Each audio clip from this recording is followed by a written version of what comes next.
सहयोग जनता ने किया है उसको पूरा राजस्थान देख रहा है। मुझे भरोसा है उस बैकवर्ड एरिया में हारोती अंचल जहाँ मैं आता हूँ, जहाँ लोग बोलते नहीं थे, अब अगर इस तरह की कोई भी घटना होगी तो मुझे भरोसा, जिस तरह से इन बच्चों का दाग टायरों पर डालकर, केरोसिन डालकर जला दिया था, किसी ने विरोध नहीं किया था, लेकिन अब कोई दुर्घटना दोबारा होगी तो वहाँ का व्यक्ति, हाड़ौती का आदमी चुपचाप नहीं बैठेगा। वहाँ के आदमियों को न्याय लेने के लिए जयपुर नहीं आना पड़ेगा। वहाँ के व्यक्ति वहीं न्याय करवा लेंगे, चाहे वो वसुंधरा हो, चाहे बिरला हो, वो कितना ही बड़ा नेता हो, उससे हम वहीं न्याय वहीं कोटा तक छीन लेंगे। जयपुर लड़ाई लड़ने के लिए नहीं आएंगे, इसलिए मिशन चलाया था। मित्रों, मैं अभी इस लड़ाई को, नेता बनना सब चाहते हैं, लेकिन मैं नेतागिरी से हटकर मैं एक सामाजिक कार्यकर्ता बनना चाहता हूँ, सामाजिक नेता बनना चाहता हूँ, जो समाजों के लिए काम करे, जागृति के लिए काम करे। और ये जो मैं अनशन पे था, आप लोगों से हाथ जोड़ के निवेदन कर रहा हूँ, मैं जब अनशन पे था तो उस अनशन से लोगों का ध्यान भटकाने के लिए एक फर्जी सरपंच, जो सरपंच भी नहीं है, उसके माँ बाप सरपंच होंगे, उसने किस तरह का वातावरण बनाया था। पहले उसने गुर्जर मीणाओं को लड़ाने का वातावरण बनाया। जिस तरह से सचिन पायलट और नरेश मीणा ने साथ रहकर, जिस तरह से प्रहलाद गुंजल और नरेश मीणा ने साथ रहकर गुर्जर मीणाओं को एक किया था, जिस तरह से मैंने जीआर खटाना का प्रचार करके गुर्जरों में अपना विश्वास जताया था, गुर्जरों का जिस तरह से सहयोग मिला, और आज आप लोग सब गर्व महसूस करोगे कि आपका बेटा नरेश मीणा है, जिसको जान बचाने के लिए गुर्जर का बेटे ने 51 लाख रुपए आपके सामने दिए। मैं दोस्तों विश्वास बताता हूँ, विश्वास दिला रहा हूँ आपको। जो मैं दूसरे भामाशाह का नाम अभी जाहिर नहीं करना चाहता, जिसने मुझे 50 लाख का आश्वासन दिया था, वो राजपूत समाज से आते हैं, जिन्होंने कहा था कि बेटा मैं 50 लाख रुपए भेज दूंगा, तुम अनशन तोड़ दो। मैंने जाट समाज ने मदद करी है। मैं आपको जब मैं लिस्ट जारी करूंगा, एक रुपये का हिसाब, एक रुपये जो हमारे पास आया है, मैं अभी जोड़ के 1-2 दिन में, आजकल में, और आपके सामने फेसबुक के माध्यम से एक का हिसाब मैं आप सबके सामने रखूंगा। फूटी ये बच्चे हैं, 1 रुपये की भी नरेश मीणा ने ना तो अब तक बेईमानी करी है, ना आगे नरेश मीणा बेईमानी करेगा, क्योंकि ये नरेश मीणा पर विश्वास और भरोसा राजस्थान की जनता ने जो कायम किया है, उसी की देन है कि 24 घंटे के अंदर 80-90 लाख रुपए राजस्थान की जनता ने दिया है। लेकिन लड़ाई अभी खत्म नहीं हुई है। आपने समझौता के बाद में झालावाड़ गया तो सब लोग नाराज थे कि उग्रपन छोड़ दो, तो तुमने कहा तुम्हें गांधी बन गया, लेकिन गांधी बना तो 15 दिन गांधी बन के रहा, उसका हाल तुमने देख लिया।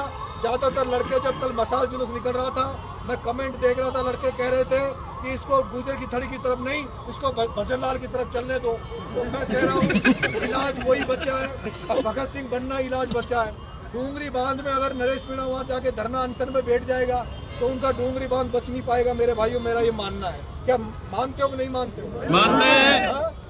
मानते हो नहीं मानते? मैं अगर वहाँ गांधी बन के बैठ जाऊंगा तो क्या डूंगरी बांध बच जाएगा? क्या नहीं बचेगा।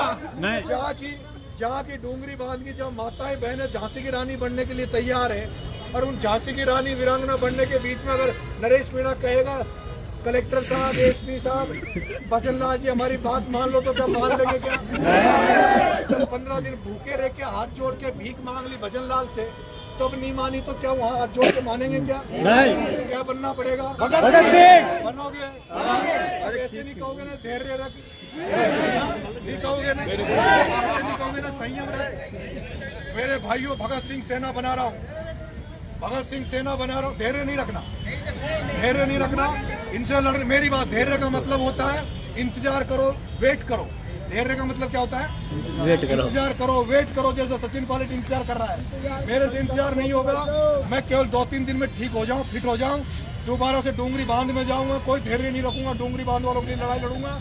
और फिर जरूरत पड़ी, समरावता के बच्चों को न्याय पूरा नहीं मिला, समरावता के बच्चों को न्याय नहीं मिला, इन बच्चों को न्याय नहीं मिला, समरावता के बच्चों को, इन बच्चों को डूंगरी बांध को न्याय दिलाने के लिए हम लोग लाखों की संख्या में एक बार फिर से इस राजधानी में आएंगे।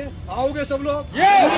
और मसाले लेके आएंगे, या तो वो लकड़ी के साथ साथ यहाँ के सिस्टम को जला देंगे, उस भ्रष्ट सिस्टम को जला देंगे, भ्रष्ट सरकार को जला देंगे। उस तरीके से आएंगे, तैयार रहोगे ना? एक मुद्दा अभी चीता कॉरिडोर के नाम पर धौलपुर से लेके 12 तक जो जंगलों में हमारे गुर्जर भाई, मीणा भाई बसे हुए हैं, उनकी भी जमीनों को छीनने का चल रहा है। इसलिए उनके लिए सड़कों पर उतरने की जरूरत है, सेना को मजबूत करने की जरूरत है। मुझे उम्मीद है आप सब लोग इस लड़ाई में मेरा साथ दोगे। जिस तरह से आप साथ दे रहे हो, आपको बहुत बहुत धन्यवाद मेरे भाइयों।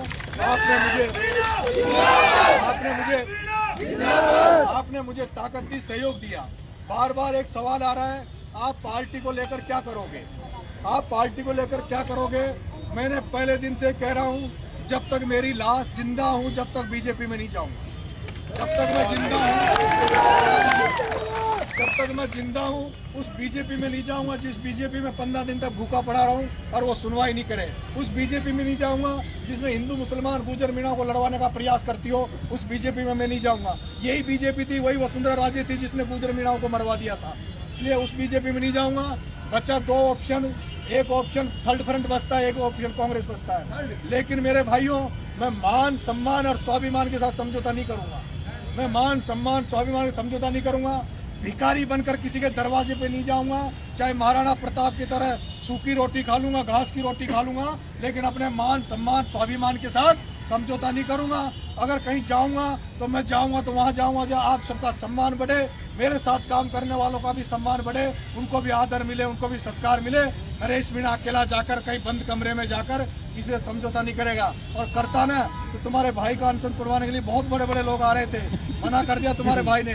कहा जो राजेंद्र गुडा, जो भाई आपका पहले दिन से नरेश के साथ लड़ा, उसी राजेंद्र गुडा के साथ अनशन तोड़ूंगा, उन जनता के साथ अनशन तोड़ूंगा, उन पीड़ितों के साथ अनशन तोड़ूंगा। आज आपके बीच में आके अनशन तोड़ा है। बहुत बहुत धन्यवाद। राम राम साहब।